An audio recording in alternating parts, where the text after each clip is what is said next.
Good Yontif, everyone. The theme of Rabbi Hayon's Erev Rosh Hashanah message about the power of story in our lives resonated with me. In his Devar Torah, he suggested that we each write the story of our life by the way we live it, and that Rosh Hashanah is like turning the page on a new chapter in our story. It's the opportunity to consider how we want the next year of the story of our life to be lived, and to use the timeless values of Judaism as yardsticks by which we can measure our lives as we move forward. Do you want to be kinder and more thoughtful in the coming year? Do you want family to be a higher priority in our time allotment? Do we want 5783 to be a more fulfilling year than 5782? Like any story, there is a main character. That's each of us. But there are also many characters along the way in our story. Some have been there from the beginning, like parents, siblings, childhood friends. Some join our story at different points in our lives: high school friends, college friends, work friends, spouses. Some of them stay with us for the rest of our lives and are intimately woven into our lives, literally necessary to our story.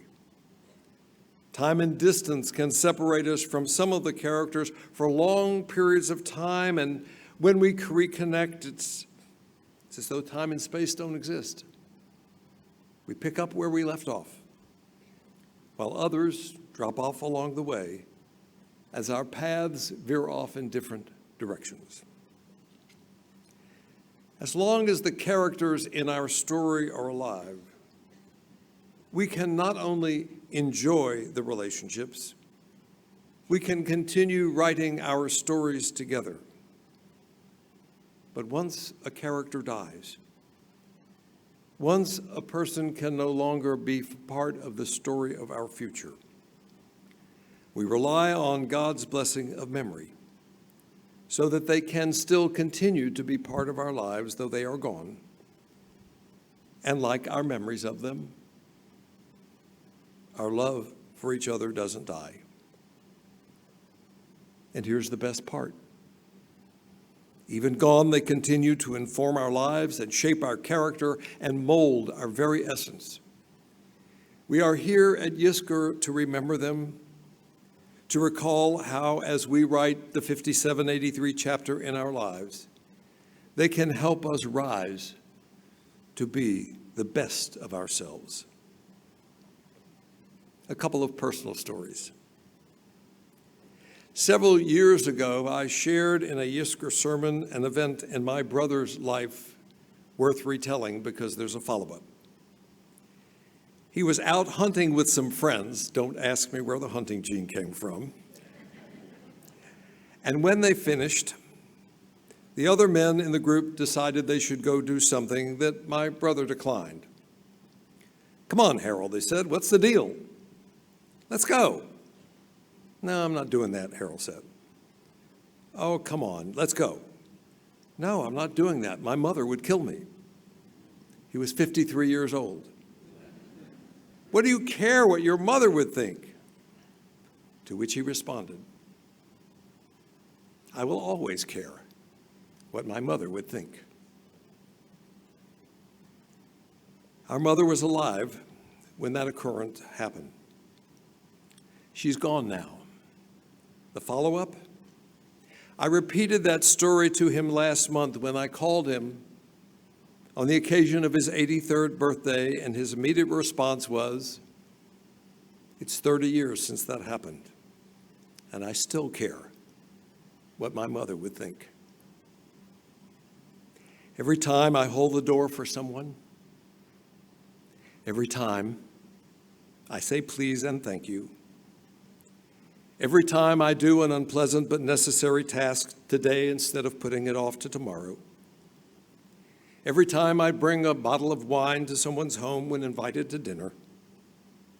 Every time I write a handwritten note for a gratuity or a gesture of kindness, etc., etc., etc. She's gone now 23 years. But Goldie Walter is alive in me, reminding me of how I should live every chapter in the story of my life. Every time I don't give up trying to figure out how to fix something that frustrates me. Every time I talk to the janitor or the salesperson or the server with thoughtfulness, because regardless of their station in life, they deserve my respect. Every time I try to think the best of people because you never know what's going on in their life. Every time I write a check to tzedakah, because not everybody is as fortunate as I am, etc., etc., etc. He's gone almost 24 years. But Abe Walter is alive in me, reminding me of how I should be living every chapter of the story of my life. And I can name scores of other people who, they that are gone, continue to help me live my story. Linda, of course, with whom I shared 47 phenomenal years. And he taught me on a daily basis about loving and caring. My sister, Sally, whose strength and determination to go on living meaningfully when her husband died helped me through Linda's death. My brother from another mother, Rabbi Barton Lee, who was my study partner in rabbinical school, and the person who always told me what I needed to hear, whether I wanted to hear it or not. My more recent friend, Billy Layden, who faced his terminal illness disease with humor and an indomitable spirit to use every tool at his disposal to live as long as there was hope. And then the acceptance at the end to face his death with grace and dignity when hope was no more. Their voices and the voices of so many others still ring in my ears as I live every day. And I share these stories with you at Yizkor because you have them too. The people in our lives are not random, inconsequential, tangential to our story. They are essential elements in shaping who we are. Think how different your story would be without any one of them, much less all of them. Remembering them brings tears to our eyes and smiles to our faces. We miss them. Even as we hear their voices within us, we miss them.